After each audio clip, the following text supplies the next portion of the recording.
안녕하십니까. 2025년 3월 12일 수요일 장애인 생활신문 미디어 생활 소리로 보는 뉴스 시작합니다. 오늘의 소리로 보는 뉴스 하나, 중증 뇌병변 장애인 의사 능력 떨어져 주민등록증 재발급 거부 인권위 진정 활동지원사 A씨 의사 표현에 전혀 문제가 없음과 뇌병변 장애 설명했지만 끝내 거부 장애인 차별금지 추진연대 공무원 주관적 판단 따라 주민등록법 지침 근거로 주민등록증 재발급 거부하고 장애인 비하 발언, 장애인 차별금지법 위반. 둘, 장애 학생의 방과 후 학교 참여 제한, 추가 인력비 요구는 차별. 초등학교장 재활 승마지도사 없다 이유로 승마교실 수업 신청 거절. 인권위 교육보조 인력 확보 권고. 셋, 인천시 교육청 특수학교 특수학급 134학급 신증설 특수교사 배치 141교 148명 한시적 정원의 기간제 특수교사 채용 전일제 지원 협력 강사 배치도. 넷, 검찰 시각장애인 조사에 음성 변환 조서 제공 사건 기록 음성 파일 점자 문서 제공 시각장애인 사법 시스템 접근 강화. 다섯, 여성장애인 임금 남성장애인의 53% 수준 성별 간 격차 비장애인보다 커 사회참여, 소득, 교육, 건강 등 전반에 걸쳐 남성보다 열악 장애인 개발원 뉴스레터 발간. 여섯, 김미연 의원 UN 장애인 권리위원회 CRPD 위원장 선출 아시아 장애 여성 최초. 서울시 송파구 소재 행정복지센터에 방문해 주민등록증 재발급을 받으려던 중증 뇌병변 장애인이 의사 능력이 떨어진다는 이유로 거부당했다며 국가인권위원회 인권위에 진정을 제기했습니다. 3월 7일 장애인 차별금지 추진연대 장출연 등에 따르면 중증 뇌병변 장애인 A씨는 지난해 12월 6일 오후 1시 30분경 서울 송파구 비행정복지센터에 방문, 활동지원사를 통해 담당 직원에게 주민등록증 재발급을 요청했습니다. 진정서에 따르면 A씨의 의사를 전달받은 활동지원사가 주민등록증 재발급을 요청하자 행정복지센터 직원은 A씨를 위아래로 훑어보며 무슨 장애인인지 질문했고 활동지원사가 중증 뇌병변 장애인이라고 답변했습니다. 이에 비행정복지센터 직원은 주민등록법 지침상 의사능력 판단이 떨어지면 병원에 가서 진단서를 발급받아 신청의사를 소명하거나 후견인을 지정해서 후견인이 대신 신청해주는 방법이 있다고 응대하며 직접적으로는 뇌병변 장애인이면 뇌가 이상한 거니 후견인을 데리고 오세요 라고 말했습니다. 그 말을 듣고 활동지원사가 A씨는 인지와 의사표현에 전혀 문제가 없음과 뇌병변 장애에 대해 설명했지만 끝내 주민등록증 발급을 거부했습니다. 이후 2024년 12월 9일 송파구 지역에 1577-1330 장애인 차별 상담 전화 평지상담소에 상담을 접수 상담 활동가가 비행정복지센터에 전화로 A씨의 뇌병변 장애의 특성에 대해 설명했지만 상위 기관인 행정안전부의 질의응답 후 처리하겠다는 답변을 받았습니다. 그러나 보름이 지나도 어떠한 연락이 없어 2024년 12월 27일 1577-1330 장애인 차별 상담 전화 평지중앙상담소와 협의해 사실관계를 바탕으로 작성한 재발방지 요청 공문을 비행정복지센터로 발송했습니다. 하지만 불친절한 응대만에 대한 사과와 지침대로 했으니 문제될 것 없다는 답변을 받았고 현재까지도 A씨에게 장애인 차별에 대한 사과는 하지 않는 등 진전이 없는 상태입니다. 비행정복지센터 측은 불친절한 응대에 사과한 반면 중증장애인에 대한 주민등록증 발급은 주민등록법 시행령 제40조의 2에 따라 담당 공무원은 신청자가 주민등록증을 신청했는지에 대한 신청의사를 반드시 확인해야 함을 강조하며 주민등록증 재발급 시 신청의사를 판단하기 어려운 경우 진단서, 의사소견서 등 관련 자료로 신청의사를 소명해야 함을 알려드린다며 주민등록증 재발급 거부 의사를 거듭 밝혔습니다. 장출연은 의사 능력이 떨어진다는 비행정복지센터 공무원의 주관적 판단에 따라 주민등록법 지침을 근거로 주민등록증 재발급을 거부하고 장애인 비하 발언을 했다. 장애인 차별금지법상 정당한 사유 없이 장애를 이유로 거부하고 비하 발언을 하는 행위는 명백한 장애인 차별이며 법 위반 행위라고 비난했습니다.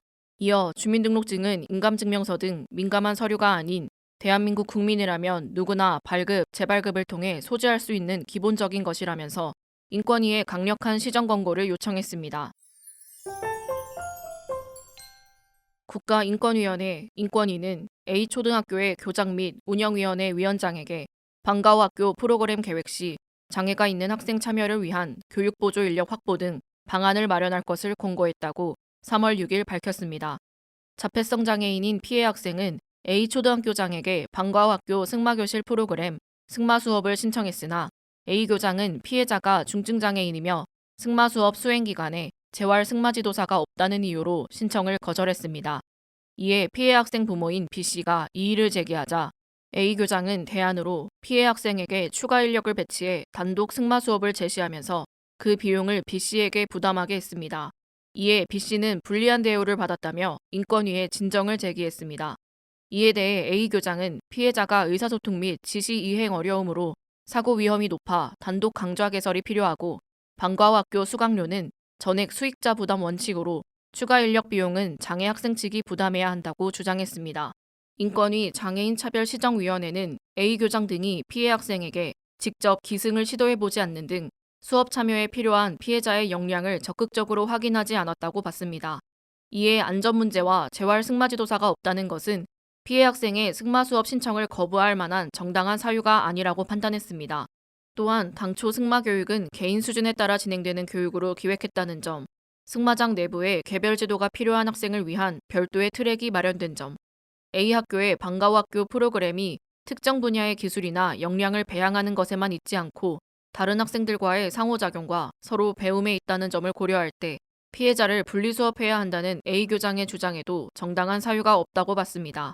아울러 피해 학생에게 추가 인력을 배정하는 것은 피해 학생의 장애로 인해 다른 학생들과 동일한 수업을 하기 위해 필요한 조치로 장애인차별금지법 제14조 제1항 제2호에 따라 교육 책임자가 재학 중인 장애인의 교육활동에 불이익이 없도록 제공해야 하는 정당한 편의 제공 의무 중 하나인 교육보조 인력에 해당한다고 판단했습니다. 따라서 A교장이 피해 학생의 장애 정도, 추가 인력 배정 등의 이유로 피해 학생의 승마 수업을 분리해 진행하고자 한 것, 추가 인력을 교육보조 인력으로 배정하면서 그 비용을 피해 학생 부모에게 부과한 것은 장애인차별금지법 제13조, 교육에서의 차별금지 제4항 및 제14조, 교육에서의 정당한 편의 제공 의무 제1항 제2호가 금지하는 차별행위에 해당한다고 판단했습니다. 이에 인권위는 A교장과 A학교 운영위원회 위원장에게 방과후 학교 프로그램 계획 시 장애가 있는 학생 참여를 위한 교육보조 인력 확보 등 방안을 마련할 것을 권고했습니다. 인천시 교육청 교육감 도성훈. 인천시 교육청이 인천 특수교육 현장에 고질적인 문제로 지적돼 왔던 과밀 특수학급을 해소하기 위한 실질적인 행보에 나섰습니다. 인천시 교육청은 3월 6일 특수학교 학급 및 특수학급 134개를 즉시 신증설하고 141교에 148명의 한시적 정원의 기간제 특수교사를 채용했다고 밝혔습니다. 이번 조치는 지난해 11월 특수교육 개선 전담기구 발족 후 15개 교육단체와 공동 합의한 인천 특수교육 개선을 위한 공동 합의문에 따른 것입니다. 또한 매월 배치되는 특수교육 대상자를 위한 특수학급 즉시 증설과 전일제 특수교육 대상자 지원을 위한 협력 강사, 시간 강사 배치도 진행 중입니다. 도성훈 교육감은 인천 특수교육 개선을 시대적 과제로 삼아 모두를 위한 인천 교육으로 발전시키겠다고 밝혔습니다. 시각장애인이 형사사건에 연루된 경우 작성된 조서를 음성으로 변환해 들을 수 있게 하는 등 참여권을 보장하는 방안이 새로 시행됩니다. 대검찰청은 시각장애를 가진 사건 관계인의 형사 절차 참여권을 실질적으로 보장하기 위해 열람 등사 강화 방안을 마련해 전국 검찰청에 전파하고 적극 시행하도록 했다고 3월 5일 밝혔습니다. 검찰은 앞으로 시각장애 사건 관계인이 조사를 마친 뒤 음성 변환 바코드를 통해 본인의 조서를 바로 열람할 수 있도록 지원하고 사건 기록 열람 복사를 신청할 때도 기록 사본뿐 아니라 음성 파일이나 점자 문서도 함께 제공하기로 했습니다. 기존에는 각종 증명서와 통지 서식 등에만 바코드가 삽입됐으나 이것만으로는 시각장애인이 사건 내용을 실질적으로 파악하기 어려워 개선 방안을 마련한 것입니다. 앞서 대검은 지난 1월 발달장애인의 형사 절차상 권리에 관한 안내서를 발간해 전국 검찰청 및 경찰청, 대한변호사협회 등 유관기관에 배포했습니다. 안내서에는 발달장애인이 이해할 수 있도록 눈높이에 맞는 용어와 그림으로 수사 절차를 설명하는 내용이 담겼습니다. 대검 관계자는 앞으로도 검찰은 어떤 국민도 사법 시스템에 접근하는데 어려움을 겪지 않도록 최선을 다하겠다고 밝혔습니다. 한국에 사는 여성 장애인은 삶의 전반에 걸쳐 남성 장애인보다 열악한 상황에 처해 있는 것으로 나타났습니다. 또한 성별 간의 불균형 상황은 비장애인의 경우보다 그 정도가 심했습니다. 한국장애인개발원이 최근 발간한 통계 뉴스레터 통계로 보는 여성장애인에 따르면 15세 이상 여성장애인의 고용률은 22.3%로 남성장애인 고용률 42.3%보다 20%포인트 낮았습니다. 이는 전체 인구의 성별 고용률 차이 16%포인트보다 큰 격차를 보였습니다. 이번 뉴스레터는 세계 여성의 날 3월 8일을 기념해 여성장애인의 삶을 사회참여, 소득, 교육, 건강, 사회관계, 어려움 등 6개 항목으로 나누어 소개하고 있습니다. 여성과 남성, 장애 인구와 전체 인구를 비교해 우리 사회 내 평등의 현주소를 분석했습니다. 우선 고용 부문에서는 여성 장애인의 고용률은 22.3%로 전체 여성 고용률 55.6%보다 낮은 것으로 나타났습니다. 여성 장애인의 비정규직 비율도 82.8%에 달해 전체 여성 47.3%보다 약 1.75배 높았습니다. 특히 장애인 남성과 장애인 여성의 비정규직 비율 차이는 22.6%포인트로 전체 인구에서의 성별 차이 16.9%포인트보다 더 컸습니다. 이에 따라 소득의 차이도 컸는데 2023년 기준 여성장애인 임금근로자의 월평균 임금은 117만 원으로 남성장애인 235만 원의 절반 수준에 불과했습니다. 또한 전체 여성 임금 259만 원의 45% 수준에 불과하며 전체 인구의 남성 대비 여성 임금 비율 68.7%와 비교했을 때 장애인 내 성별 소득 불균형이 더욱 심각한 것으로 나타났습니다. 또한 여성 장애인 10명 중 8명은 고등교육을 받지 못한 것으로 드러났습니다. 통계에 따르면 25에서 64세 여성 장애인의 고등교육 이수율은 21.7%로 남성 장애인 25.8%보다 4.1%포인트 낮았습니다. 이는 전체 인구에서 남녀 간 학력 차이 2.5%포인트보다 더 큰 차이입니다. 또한 전체 여성 54.9%와 비교하면 여성 장애인의 교육 수준이 상대적으로 낮은 것으로 분석됐습니다. 건강에 대한 인식도 낮습니다. 자신의 건강이 좋다고 생각하는 여성 장애인은 13.7%로 남성 장애인 22.8%보다 9.1%포인트 낮았습니다. 여성 장애인의 건강검진을 받는 비율 일반 건강검진 59.6%, 암검진 42.8%, 치과검진 15.1%, 모든 부분에서 남성 장애인 일반 건강검진 66.1%, 암검진 47.7%, 치과검진 19.7%보다 낮은 수치를 보였습니다. 사회관계에서도 여성 장애인은 남성 장애인보다 높은 고립도를 보였습니다. 혼자 살고 있는 여성 장애인은 33.9%에 이르고 있는데 이는 남성 장애인 21.2%보다 높은 비율입니다.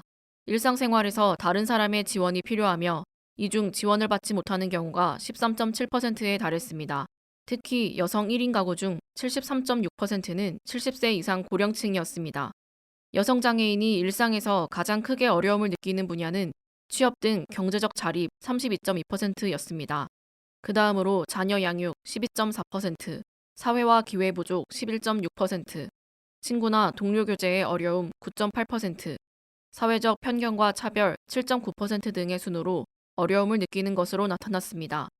이번 통계는 2014년에서 2024년까지의 한국장애인 고용공단의 장애인 경제활동 실태조사, 통계청 경제활동 인구조사, 고용노동부 고용 형태별 근로실태조사, 그리고 2014년에서 2023년 보건복지부 한국보건사회연구원 장애인 실태조사, 질병관리청 2023 국민건강통계, 국립재활원 2022년도 장애인 건강보건 통계, 2022년 국민건강보험공단 건강검진 통계, 2023년 통계청, 인구 총조사 등의 통계자료와 데이터를 활용 재분석한 것입니다. 더 자세한 내용은 KODDI 통계 뉴스레터 통계로 보는 여성장애인 전문을 통해 확인할 수 있습니다. 김미연 유엔 장애인권리위원회 위원이 현지 시간 3월 3일 스위스 제네바에서 실시된 장애인 권리위원회 위원장 선거에서 임기 2년의 위원장으로 선출됐습니다. 김미연 위원회 위원장 선출은 아시아 장애 여성으로서 위원장으로 선출된 최초의 사례입니다. 위원장 임기는 2025년부터 2026년까지입니다. 외교부에 따르면 장애인권리위원회 CRPD위원회는 18명의 국제인권 전문가 출신 위원으로 구성, 장애인 권리 협약의 이행 감독 및 권고를 담당합니다. 김미연 위원은 지난 2018년 선출된 이래 2019년부터 2022년 임기를 마친 뒤에도 2023년 재선에 성공해 활동하고 있으며 2021년부터는 한국인 최초로 위원회 부위원장 및 여성과 여아 실무그룹 의장으로 활동하면서 당사국들의 장애인 권리협약 이행 제고를 위해 노력해왔습니다. 이번 김 위원의 선출은 2006년 장애인권리협약 성안 기여를 비롯해 그동안 위원회 부위원장으로서의 활동, 국가인권위원회 정책위원 및 국제인권전문위원 역임 등 장애인 인권 분야에서의 다양한 경험과 노력에 따른 결과로 평가됩니다. 지금까지 소리로 보는 뉴스를 애청해주셔서 감사합니다. 장애인 생활신문 미디어 생활, 소리로 보는 뉴스 다음 시간에 찾아뵙도록 하겠습니다.